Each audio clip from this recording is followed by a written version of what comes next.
2, 4, 6, 8, 4. 5 stops, 5 floors. At every one, the doors open. And if you did it right, there's nothing there. Except on the last stop, the doors never closed the way they were supposed to. This happened 3 years ago at Ridgemont High. 2 girls, Claire Bennett and Jenna Marsh. Neither of them ever came back down.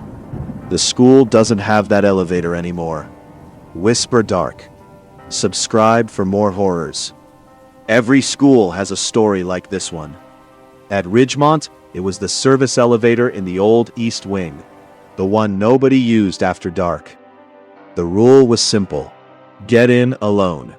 Press the sequence 2, 4, 6, 8, 4. At every stop, the doors open. You step out. You check the hallway. If it's empty, you get back in and press the next number. At the last stop, the final 4, you don't step out. You wait, and you don't look at anything that isn't you. Claire didn't believe a word of it. Jenna did. "You're really doing this," Jenna said, standing by the lobby doors. "I'm really doing this," Claire said. "You don't have to come up. Just wait for me down here." Jenna nodded, though her hands wouldn't stop shaking. "If anything feels wrong," Jenna said, "you get out. You don't wait around to see what it is." Claire smiled, the way she always did when she was more scared than she'd admit. She stepped into the elevator, alone. The doors groaned shut behind her. Floor 2. The doors opened onto an empty hallway. Claire stepped halfway out, looked left, looked right. Nothing. She stepped back in. Floor 4. Same hallway, different angle. Empty. She checked twice this time, just to be sure. Nothing. Floor 6. The lights here were dimmer. She stepped out slower. Still, nothing. Floor 8. By now her heart was pounding, but the hallway was as empty as the last 3. She almost laughed at herself. Almost. Then she pressed the final button. 4. Again. The elevator began to slow.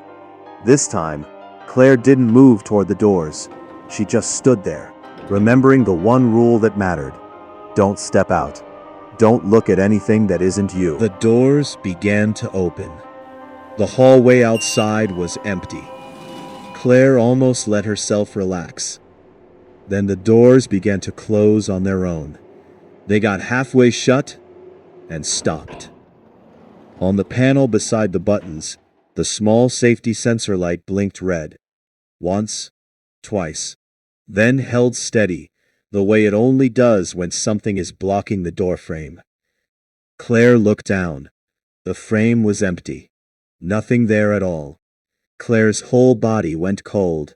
The doors juddered, then reopened on their own, the way they only do when the sensor thinks someone is still standing in the gap. Someone stepped inside. Claire didn't look up.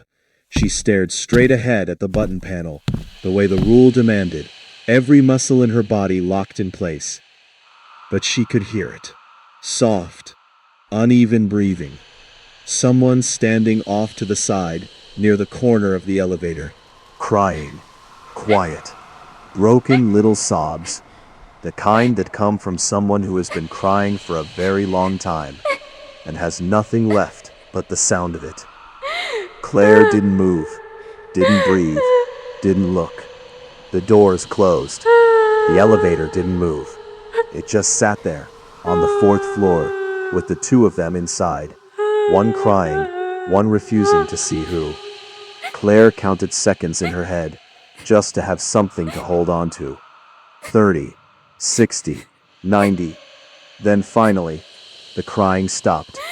The doors opened again. Claire heard the footsteps leave, unhurried, fading down the hallway. She waited another full minute before she dared to move. When she finally stepped out into the hallway, her legs were shaking.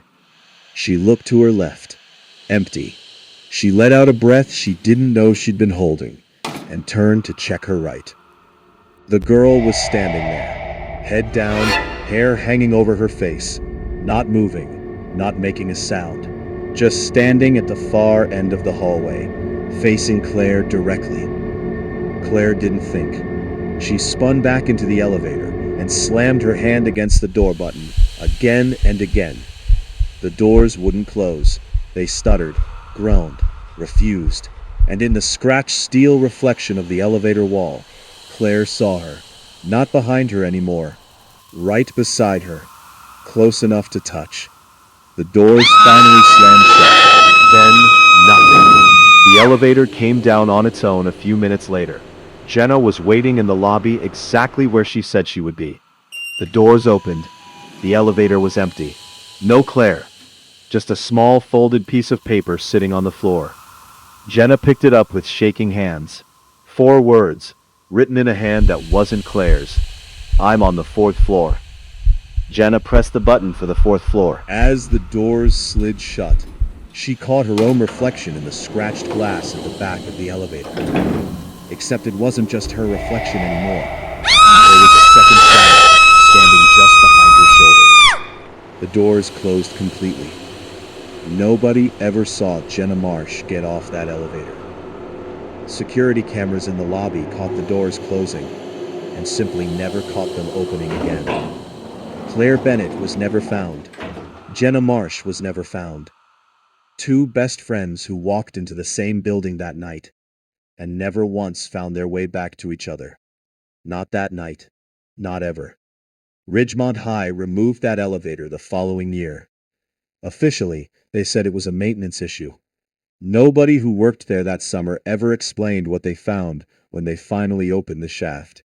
If you ever hear about a game with 5 floors and a sequence that ends on 4, don't play it alone. And if the doors ever stop halfway, with nothing there to stop them, don't wait to see why.